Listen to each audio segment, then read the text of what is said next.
তাদের ছুটি যেটা হবে ওইটাই ছুটি দিবে না, তাদের জন্য কোনো সুযোগ সুবিধা নাই, না তাদের জন্য কোনো টাকা আছে। কোন নিয়মটা এরা মানে না, কোনো নিয়মই মানে না। সুস্থ হয়ে মরে গেলে কয় শুয়ে রাহা টেবিলের নিচে, মরলে অফিসে কোনো ছুটি নাই, এরকম ব্যবহার করে না। আর এরকম মুখের ভাষা এই অফিসের সুপারভাইজারদের মুখের ভাষার মতো কোন অফিসের সুপারভাইজার গালাগালি করে না। আর যদি নিজের টাকা দিয়ে অ্যাবসেন্ট করে আসবেন মা নাই বা আপনার এত খারাপ খারাপ ভাষায় বকা দেয়, গালি দেয়, আমরা কি মানুষ না? সারা রাত ডিউটি করে সকাল 3টা বাজে আবার 8টা বাজে আসি, মাত্র 50 টাকা দেয়, তারপরে আমরা কিছু বলি নাই। কেন আমাদের সাথে এরকম করবে? সারাদিন সারা রাত খাটাই, তবু আমাদের ওভারটাইম দেয় না।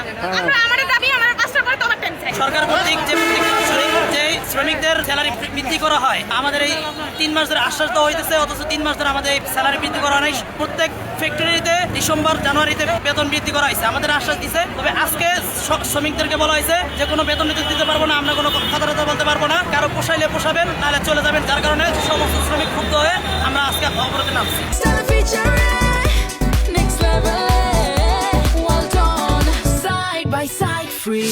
পাঁচটার পর আমাদেরকে কাজ করানো হয়, কিন্তু আমাদের কোনো ওভারটাইম দেওয়া হয় না। 8টা 9টা 10টা 12টা এমনকি রাত 3টা পর্যন্ত কাজ করানো হয়েছে, কোনো ওভারটাইম দেওয়া হয় না। অথচ খাতার মধ্যে তোলা হয় যে আমাদেরকে ওভারটাইম এটা সাইন নেওয়া হয়, অথচ আমাদের কোনো ওভারটাইম দেওয়া নাই। প্রত্যেকটা অফিসের নিয়ম অনুযায়ী ডিসেম্বর মাসের স্যালারি বাড়ানো হয়েছে, জানুয়ারি মাসের 7 তারিখের ভেতরে সেটা পরিশোধ করে দেওয়া হয়েছে। আমাদের বলছে, অথচ আমাদের দেওয়া হয় না। 3 মাস যাবত আমাদের কোনো বাড়তি স্যালারি দেয় না। এখন বলছে 1.5 বছর পরে তাদের সুবিধার মতন তারা স্যালারি বাড়াবে। সেজন্য আজকে আমরা এখানে প্রত্যেকটা অফিসে 5টার পরে ওভারটাইম দেওয়া হয়, অথচ আমাদের এখানে 5টার পরে কেন? 7টা পর্যন্ত টিফিন খাওয়ানোর পরে রাত 3টা রাত 5টা সকাল 6টা পর্যন্ত ডিউটি করে, অথচ এটা কোনো ওভারটাইম নাই। কেন আমরা এটা মানবো না? 5টা পরে আমাদের ওভারটাইম দিতে হবে।